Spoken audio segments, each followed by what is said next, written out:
So let's talk about overwhelm. What is it? What's it like? What's it look like? What are the signs for your baby or your toddler, and how to manage it, and how to prevent your baby going into meltdown and overwhelm, tantrums and tears. If we've not met before, I'm Claire Stead. I'm the creator and founder of the Oliiki app, an app for parents just like you with babies who are under 2, from conception to 2, to help you build your baby's brain, help them reach their full potential, all through tiny playful moments that you do each day. So first up, what's overwhelm? It's basically when your baby's new brain, the brain they are literally building with you every day through the experiences you give them, gets too much sensation, too many sensory experiences happening all at once. And it's exhausting for their tiny little brains, their newborn, very fresh brains that they're building. And so what happens is they go into shutdown, or they start having behaviours that you don't like and you don't want to have, and you don't want to experience, you don't want to be on the end of, nor do you want to have to come back from and help them resolve those issues. So it's really helpful if we start thinking about the experience from our child's viewpoint, just a little bit, because that will transform the way that you respond, but also it will help you manage the day to be less overwhelming for your baby, and therefore everybody gets to have a much better time. So what does overwhelm look like for our newborns?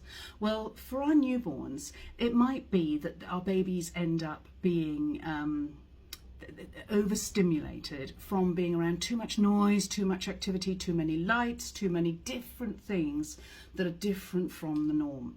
And some of that, the signs of overstimulation are tiredness, crying uncontrollably, irritability in them, but also in our toddlers, then that falling into tantrums and a refusal to cooperate. How can we deal with it? Well, basically we need to take those stimulations down. We need to make it a much calmer environment for them. Not all the time, but we just need to give them that space and time to be calm.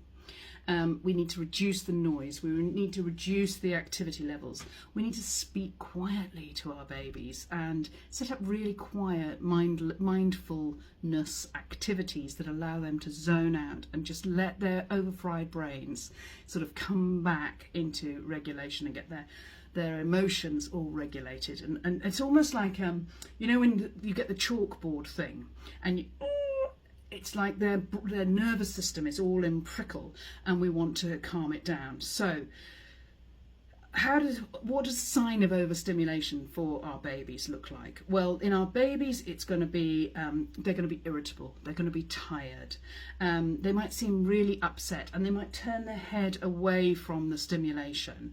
They're going to move in a sort of jerky kind of a way, they're going to clench their fists and wave their arms and kick quite frenetically. And then they're going to cry, and they're going to cry when the overstimulation has gone on just too long. They're going to cry inconsolably and not be able to get themselves to calm down. And in our toddlers, it's going to be, they might be overstimulated and they might seem tired and irritable and upset. Then that might fall into a tantrum.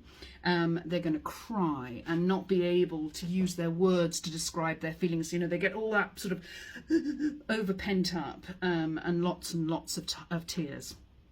And they're going to throw themselves on the floor potentially and have in floods of tears and anger, and sometimes, in your opinion, irrationally and from nowhere.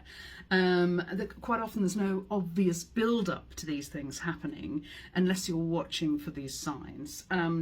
They don't want to keep doing what they say they don't want to do what they're already doing, and they don't want to keep doing what they're doing. So they might say, I don't want to do that, and yet we want them to carry on, so we sort of encourage them to do it. But if they're speaking their mind, you kind of need to hear that. And then they might also do things like refuse to put on do simple things like refuse to sit down at the table, or put on the seatbelt if you're getting in the car, or that sort of thing.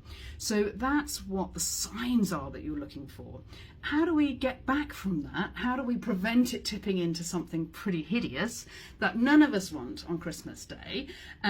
Well, basically, what happens is that because our babies' brains are working and building faster than at any other time in their lives during this period of time, what happens is that these early experiences, everything your baby smells, sees, hears, tastes, and all those experiences that they're having, which after all at Christmas time are much, much, much bigger and more hyped, and we're more hyped, and there's conversations are bigger, there's more people around, it's busier, it's bustling.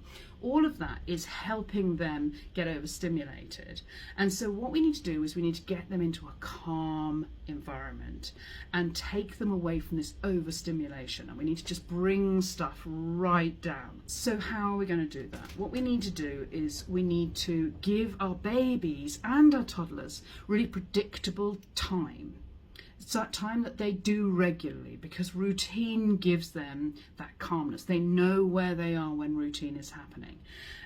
So giving your toddler time to just quietly entertain themselves, not necessarily with all the new toys, but with something that they've had for ages, that they know how to use in a quiet space with no one talking to them.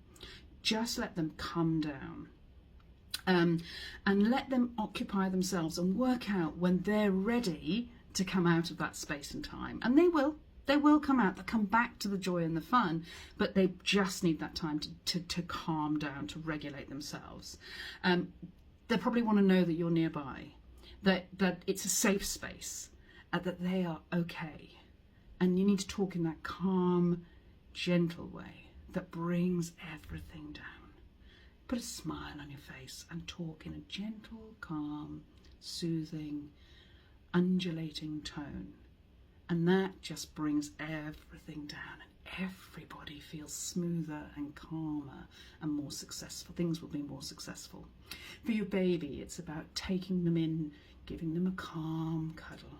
Not a frenetic, bouncy, bouncy, bouncy, but a calm rock. And if that rock doesn't work, change the rhythm, because you're trying to find their rhythm. First, you'll start with your rhythm, and then you'll find their rhythm. And when you find their rhythm, you just need to gently, gently, gently, calmly bring them down into that calm space where they can go, and everything's just a bit more relaxed and not so prickled. And you need to, maybe with your newborn, you need to wrap them, or you need to envelop them, because then that stops them having more sensory experiences. You just need to bring all those senses down. With your toddler, you need to take them, maybe if you're in the kitchen, just let them be in the kitchen with you. No one else, just with you. And just talk calmly, or don't even talk to them. Just be there. Another really good one is to hum. And just go, and then if you've got your toddler or your baby next to you, they feel those vibrations, and that will be incredibly calming. Now, if you can do all of this, what's going to happen is it's going to bring down from that frenetic moment. You're going to realise there's a few of these fists, or your toddler's starting to be quite difficult. You're going to bring it down before they start tantruming. And that way you can get back into it and carry on having a really fun day without having that major meltdown.